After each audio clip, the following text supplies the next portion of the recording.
We're welcoming back to News Nation Dr. Rahul Gupta, the Director of National Drug Control Policy. Dr. Gupta, it's good to see you again. Thanks for being here. Thanks for having me, Tasha. I know the last time we spoke, you had just pushed through designating the drug Tranq as an official emerging threat. We know it's in 48 states now, and it's often mixed with fentanyl, but it causes, of course, its own host of horrific side effects, even rotting flesh, a zombie-like appearance like we were seeing in that video. Now, your office requested $11 million to develop a strategy. Where does that stand now? Are you getting the support you need to fight this?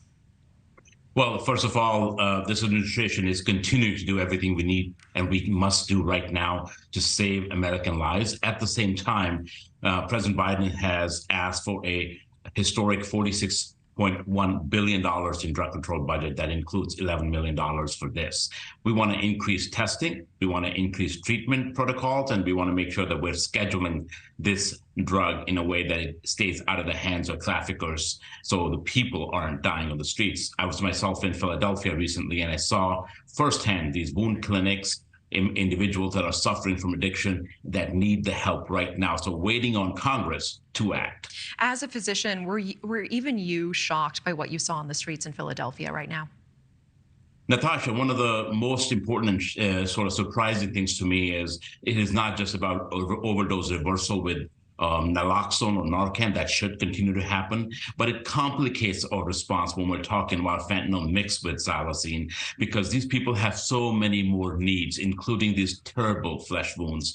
Some of the worst in my career that I have seen often leads to amputations if not monitored and managed early enough. And these people need help. So it's very important. And it is certainly, if fentanyl was dangerous and deadly before, xylazine mixed with fentanyl has made it much more lethal and destructive now. Let's talk about this mixture, because we know this latest DEA bust targeted the Sinaloa and Jalisco cartels. Help us understand why fentanyl and opioids are increasingly being cut with Tranq or xylazine, if it makes it even more deadly. Is the goal of dealers or cartels to kill Americans, or does that only diminish their profits and their user base?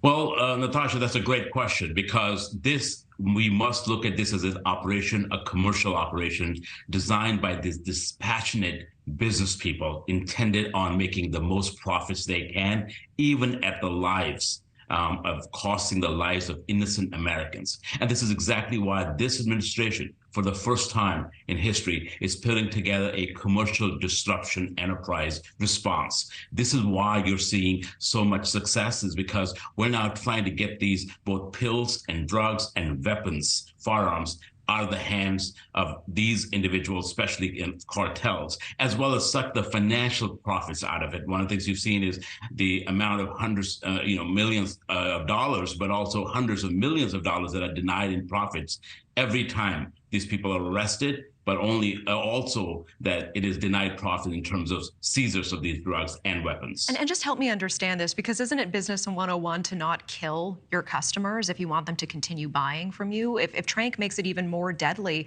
why would they do this?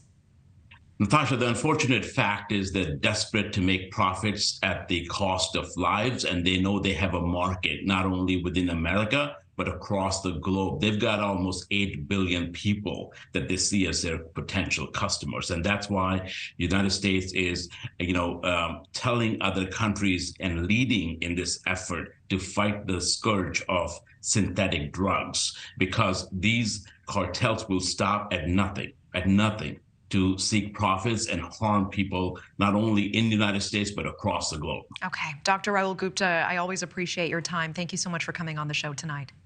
Thank you for having me. Thank you for watching. Go to newsnationnow.com to find News Nation on your television provider. And don't forget to click the red subscribe button below to get more of News Nation's fact-driven, unbiased coverage.